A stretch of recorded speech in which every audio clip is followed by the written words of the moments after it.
मुझे पता नहीं पाप और पुण्य क्या है, बस इतना पता है जिस कार्य से किसी का दिल दुखे वो पाप है और किसी के चेहरे पे हंसी आए वो पुण्य है। पाप से बड़ा पुण्य का अहंकार होता है। इस विधान के बारे में आपके क्या मत है? बहुत ही अच्छा प्रश्न है, आइए विचार करते हैं। इस प्रश्न पर विचार करने से पहले हम ये समझें कि पाप और पुण्य क्या है। हमारे धर्म ग्रंथों में कर्मों की विस्तृत चर्चा पाई जाती है। ये कहा जाता है कि कर्तव्य वही जो नैतिक नियमों के अनुकूल आचरित हो। कर्तव्य के नित्य पालन से ही मनुष्य नैतिक गुणों को अर्जित करता है। ऐसे नैतिक गुण जो भावी पारमार्थिक जीवन के लिए श्रेयस्कर हो, उन्हें पुण्य कहा जाता है। ठीक इसके विपरीत अकर्तव्य को बार बार करने से मनुष्य दुर्गुण अर्जित करता है। इन दुर्गुणों को पाप कहा जाता है। पुण्य जन्मजात गुण नहीं है, ये कर्तव्य पालन से अर्जित किया जाता है। पुण्य से युक्त व्यक्ति का किस नाम से हमारे पापों का उद्धार होता है। पाप का धर्म विज्ञान क्या है? क्या लोगों से जीवन में पाप पुण्य का असर होता है? आप क्या सोचते हैं इस बारे में? साथ घातक पाप क्या है? पाप और पुण्य को किस प्रकार परिभाषित कर सकते हैं? ये किसने बताया क्या पुण्य है और क्या पाप? अनजाने में किए हुए पाप का प्रायश्चित कैसे होता है? बहुत सुंदर प्रश्न है। यदि हमसे अनजाने में कोई पाप हो जाए तो क्या उस पाप से मुक्ति का कोई उपाय है? श्रीमद् भागवत जी के 6वें स्कंध में महाराज राजा परीक्षित जी ने श्री सुखदेव जी से ऐसा ही प्रश्न किया था। उन्होंने प्रश्न किया कि भगवान आपने 5वें स्कंध में जो नरकों का वर्णन किया, उसको सुनकर तो गुरुवर रोंगटे खड़े जाते हैं। प्रभुवा, मैं आपसे ये पूछ रहा हूँ कि यदि कुछ पाप हमसे अनजाने में हो जाते हैं, जैसे चींटी मर गई, हम लोग श्वास लेते हैं तो कितने जीव श्वासों के माध्यम से मर जाते हैं। भोजन बनाते समय लकड़ी जलाते हैं, उस लकड़ी में भी कितने जीव मर जाते हैं। और ऐसे कई पाप हैं जो अनजाने हो जाते हैं। पाप और पुण्य क्या है?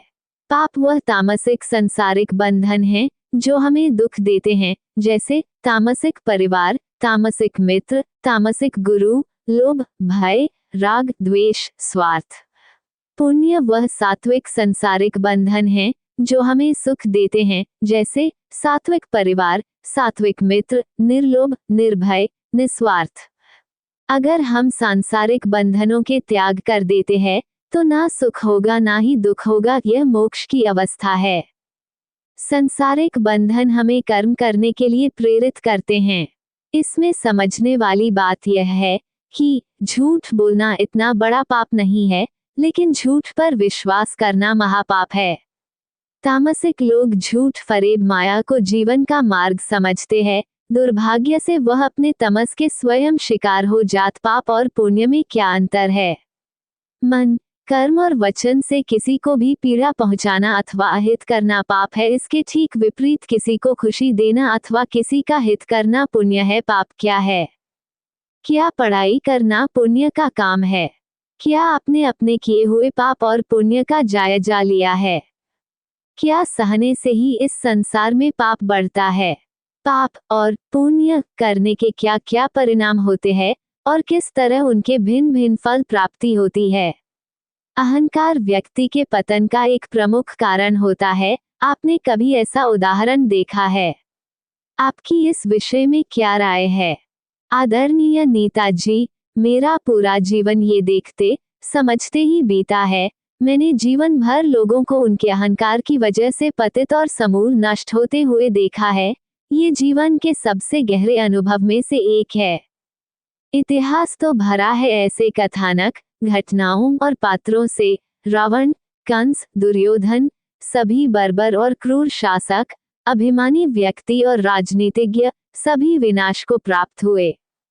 ये सबसे बड़ा मनोरोग और मनोविकार है जो मनुष्य के स्वयं के लिए और उसके समूचे वातावरण के लिए दुखदायी और विनाशकारी सिद्ध होता है। यह एक पागलपन है, आत्मघाती है।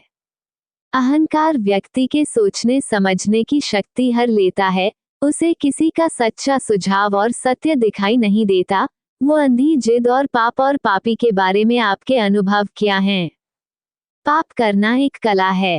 पाप को पचाना भी एक कला है। इस कला को आम नहीं होने दिया जाता। आम लोग इस कला के भेद जान तक नहीं पाते। पाप करना सहज भाव से कोई सिखाता नहीं। राजा के घर के पाप व उसकी कला केवल राजपुत्रों को ही बताई जाती है, वह भी इस चेतावनी के साथ कि इस रहस्यमयी विद्या का सार बाहर आम नहीं होना चाहिए। इसी प्रकार प्रत्येक वृत्ति के अपने पाप रहस्य होते हैं। सुग्रीव से मित्रता करने के लिए बलि का वध और अनंत उदाहरण हैं। पाप करने का साहस भी सभी को नहीं होता। पापी समझ का एक अपना शास्त्र है। पापियों का एक परिवार, समूह, गोत्र होता है। ये सभी परस्पर अलग अलग दिखने के बाद भी एक ही होते हैं। परस्पर एक अहंकार व्यक्ति के पतन का एक प्रमुख कारण होता है। आपने कभी ऐसा उदाहरण देखा है? आपकी इस विषय में क्या राय है? अहंकार ये शब्द ही अहम उपसर्ग से बना है, अतः जिसका शुभारंभ ही अहम हो, अंत भला कैसे शुभ हो सकता है? पतन तो शाश्वत है।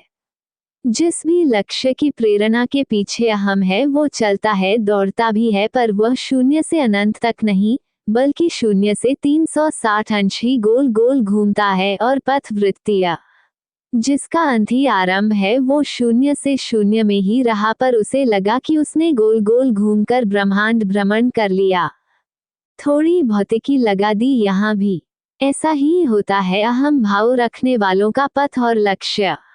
एक कहते हैं ना छोटी सोच वाले अपना पराया करते हैं, अनिजा परोविति गणना लघु चेतसाम उदारचरिताना तु वसुधैव कुटुंबकम। अनिजा परोविति गणना जब निष्काम कर्मयोग के द्वारा ना पाप लगता है नहीं पुण्य, तो लोग अधर्म के मार्ग पर चलेंगे। पाप करे वो भी निष्कामता के साथ, क्या ये सही और संभव है?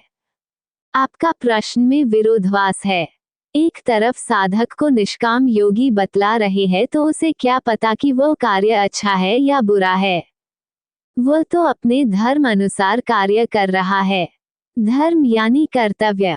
अगर व्यक्ति कर्तव्य करते समय उस कार्य में अपना नफा नुकसान देख रहा है, वह निष्काम न होकर सकौम कार्य हुआ। और सकौम कर्म के यानी कामना सहित कार्य के लाभ हो या हानि, फल तो उसे भोगने ही पड़ेंगे।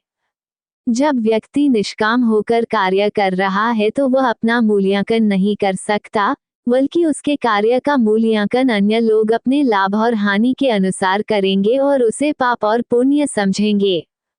जैसे कृष्ण ने निष्काम कर्म के लिए कहा, जिसमें कर्म का उद्देश्य पाप और पुण्य का हिसाब कैसे होता है। सभी मनुष्यों के हर क्षण के कर्म का हिसाब हो रहा है। मरने के बाद जब पापी मनुष्य धर्मराज या यमराज के पास जाता है, तब उसके कर्मों का लेखा जोखा चित्रगुप्त करते हैं और कर्म के अनुसार दंड दिया जाता है। इन कर्मों की गवाही देने के लिए कुछ देवियां नियुक्त हैं। एक सूर्य, ये हमारे कर्मों की गवाही देते हैं, लेकिन सिर्फ दिन में किए गए पाप या पुण्य। 2 चंद्रमा, रात में किए गए बुरे या अच्छे कर्मों की गवाही चंद्र देव देते हैं। 3 संध्या, जब सूर्य और चंद्र नहीं रहते तब संध्या कर्मों की गवाही देती है। 4 काल और इंद्रियां, कोई भी कर्म इंद्रियों के सहयोग से और किसी समय ही किया जाता है, इसलिए ये भी गवाही देते हैं। 5 पंचम, गरीब पैदा होना पाप नहीं है, परंतु गरीब मरना पाप है। इस पर आपके क्या विचार हैं? इसको मैं एक घटना से बताना चाहूंगा। अभी हाल ही में मैं कुछ दिन पहले अस्पताल में भर्ती हुआ था, तो मेरे दाईं तरफ वाले बेड के ठीक सामने वाले बेड पर एक मरीज पिछले कई दिनों से भर्ती था। उसकी सेवा शुश्रूषा के लिए साथ में उसकी पत्नी थी। उसको किसी लोहे की चीज से जांघ में चोट लगी थी, लेकिन उससे उसको सड़न प्रारंभ हो गया था। डॉ भी उसको रेफर कर चुके थे, लेकिन पैसा न होने के गरीब कारण वह अन्य अस्पताल में नहीं जा सका। उसके 1-2 रिश्तेदार दिन में आते, कभी कभार फिर चले जाते थे। अस्पताल में मरीज और उसकी पत्नी, बस 2 ही लोग। उस मरीज के 5 छोटे छोटे बच्चे भी थे। एक दिन अचानक रात में उसकी तबीयत खराब होने लगी, और रात के 3:30 पाप और पुण्य होते हैं या नहीं? परमात्मा ने जगत बनाया तब जगत का ज्ञान वेदों में दिया, वेदों को जगत का संविधान कह सकते। हर युग में परिवर्तन अनुसार मनु जी द्वारा मनुस्मृति में नियम बनाए गए। सृष्टि के रचयिता के नियमों विरुद्ध कार्य पाप माने जाते हैं। देवता व असुरों की उत्पत्ति सृष्टि की शुरुआत में ही हो गई थी। असुर देवताओं व परमात्मा का भी विरोध करते हैं। असुर परमात्मा के बनाए नियमों को नहीं मानते, इसलिए वो पापी जीवों की श्रेणी में आते हैं। ऐसे में कह सकते पाप और पुण्य व पापी जीव व पुण्य जीव भी होते हैं। अनजाने में किए हुए पाप का प्रायश्चित कैसे होता है? ये पाप के प्रकार के ऊपर निर्भर करता है। कुछ पाप का दोष साधारण दान से भी समन हो जाता है, तो कुछ के समन के लिए तीर्थ, व्रत, यज्ञ आदि करने पड़ते हैं। परंतु यदि दोबारा पाप दोहरा दिया गया तो पूर्ववर्ती पाप भी प्रभावी हो जाता है। परंतु हर पाप का एक समन जरूर है, दिल से पश्चाताप होना और गलती से भी दोबारा वह पाप दोहराया न जाना। न मन से, न वचन से और न कर्म से। नहीं किसी दूसरे को उस पाप के लिए मन, वचन या कर्म से समर्थन देना। अतः पश्चाताप हर पाप का समन है। आपके लिए पाप क्या है? बिना सोचे समझे जिहाद के नाम पर लाखों बेकसूर लोगों को मार डालना। किसी भी जाति को तुच्छ समझना मतलब पाप। ब्रेकअप, तलाक होने के बाद लड़की के नग्न तस्वीरें सोशल मीडिया अडल्ट साइट्स पर डालना। संक्षिप्त में बताया जाए तो बदला लेना मतलब पाप। किसी को उसके रंग या चेहरे को लेकर मजाक उड़ाना। जानबूझकर किसी का दिल दुखाने का प्रयास करना। किसी के मोटे शरीर का मजाक उड़ाना। अपंग लोगों को अपने से कम समझना। भिखारियों को इंसान न समझकर भिखारी समझना। समाज में जाति के नाम पर दंगे फैलाना। आत्महत्या करना। हारे हुए लोगों की मजाक उड़ाना। बिना मतलब किसी पर कीचड़ उछलना। किसी के बेटी के साथ बलात्कार करना। किसी बेटी औरत के चेहरे पर सिट किस नाम से हमारे पापों का उद्धार होता है। पाप का धर्म विज्ञान क्या है? क्या लोगों से जीवन में पाप पुण्य का असर होता है? आप क्या सोचते हैं इस बारे में? 7 घातक पाप क्या है? पाप और पुण्य को किस प्रकार परिभाषित कर सकते हैं? ये किसने बताया क्या पुण्य है और क्या पाप? पाप क्या है? क्या पढ़ाई करना पुण्य का काम है? क्या आपने अपने किए हुए पाप और पुण्य का जायजा लिया है? क्या सहने से ही इस संसार में पाप बढ़ता है? पाप और पुण्य करने के क्या क्या परिणाम होते हैं और किस तरह उनके भिन्न भिन्न फल प्राप्ति होती है? मन क्या है? मन कैसे पाप पुण्य करवाता है? न क्षमा योग्य पाप अक्षम्य पाप क्या है? क्या मनुष्य पाप और पुण्य से परे जा सकता है? पाप और पुण्य की परिभाषा अपने आप में शाश्वत क्यों नहीं है? क्या पाप करने के बाद पुण्य करने से पाप समाप्त हो जाते हैं? दोस्तों, आज का वीडियो यहीं तक है। अगर हमारा वीडियो आपको अच्छा लगेगा तो कृपया हमारे चैनल को सब्सक्राइब करें, शेयर करें, कमेंट करें, लाइक करें और सेवा करने का मौका दीजिए। अगले वीडियो में मिलेंगे।